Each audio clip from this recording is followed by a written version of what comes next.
The most disgusting person you have ever met. I went to a visual effects school for about a year and roomed with 2 other guys. One of my roommates was kind of an idiot. He really struggled with a lot of the subject matter, clearly through a lack of trying. He was also blatantly wrong in any factual discussion and would reject any rebuttals you threw at him and try to make you sound like the bad guy, so he wasn't pleasant to talk to. I had to help him in class constantly to the point where he was just barely passing each quarter. In my opinion, he should have been graded harshly and not passed a single class. He was just a very bizarre man. He required a ton of maintenance in general. His hygiene wasn't the best, and he was way too loud when playing online games. I could hear him yelling the N-word into his microphone almost every night. We had neighbors, and I didn't want a noise complaint to get me thrown out. I told him to chill out, which he did, but then I learned he shouts phrases in his sleep. No joke, full sentences. They made no sense, and they weren't vulgar, but they were clear words.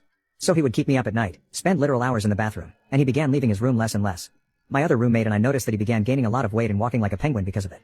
We asked him about it, and he said he walks funny because of his bad eyesight, and he's had a funny walk like that ever since he was a toddler. He also said his bad eyesight technically classified him as autistic, but I have no clue how accurate that is. He also never shaved or got a haircut. He only ever ate Burger King and kept every single paper crown afterward, and he admitted to me that he tried having intercourse with our vacuum cleaner. He also ate my frozen chicken nuggets and then puked them up all over my bed because he ate some spoiled cream cheese.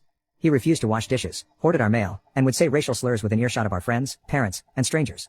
For 9 months, I tried my hardest to stay away from him while outside of school. I did a good job of it, just staying in my room or lifting weights with my friends in my apartment complex's exercise room.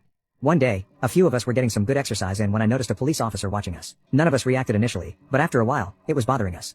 One of my buddies walked by and gave him an afternoon, officer. But there was no reaction. We all finished our sets and went home. About 2 weeks later, during a lecture on color correction, my roommates and I got pulled out of class. Since it was the 3 of us, I thought our apartment flooded or was broken into or something crazy like that. When we arrived at the conference room, we were greeted by a police department from out of state. They asked which one of us would like to be interrogated first. The weirdo roommate volunteered. He was taken into another room with more police officers and the FBI. 2 hours of silence go by with my other roommate, and the officer receives a message that the beans had been spilled. My roommate had been asking children all over the country for intimacy from his phone, and they had photo proof that lewd stuff had been sent back and forth. Because it was an online interaction, it turns out all of our technology in that apartment had been confiscated and taken out of state for examination.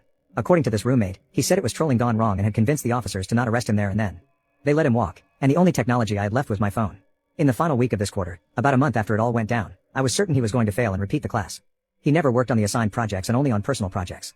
Then, one crisp June morning, I heard his alarm blaring through the walls of the apartment. Normally, he hit snooze right away, but it just kept ringing and ringing. I went into his room to turn it off and wake him up. He was nowhere to be found. My other roommate and I decided to go ask the administration at school where his last known whereabouts were. As I'm asking him, my third quarter teacher runs up to me with my roommate's mugshot. He had been officially detained for child explicit imagery and solicitation and was pulled out of state. We were so blown away that all the class could do was laugh hysterically about it. I guess the stress of our final project was piling up, and that was a bit of craziness that we needed to let off some steam. All the teachers came up to me and joked about it, saying things like who's paying for his chunk of the rent? And one teacher asked, can you do your homework, or is that government property now? It got to the point where we were all making memes of his mugshot. This continued for 3 months until we all graduated. I've never seen him since, and there's a trial in his future, according to the police I spoke to.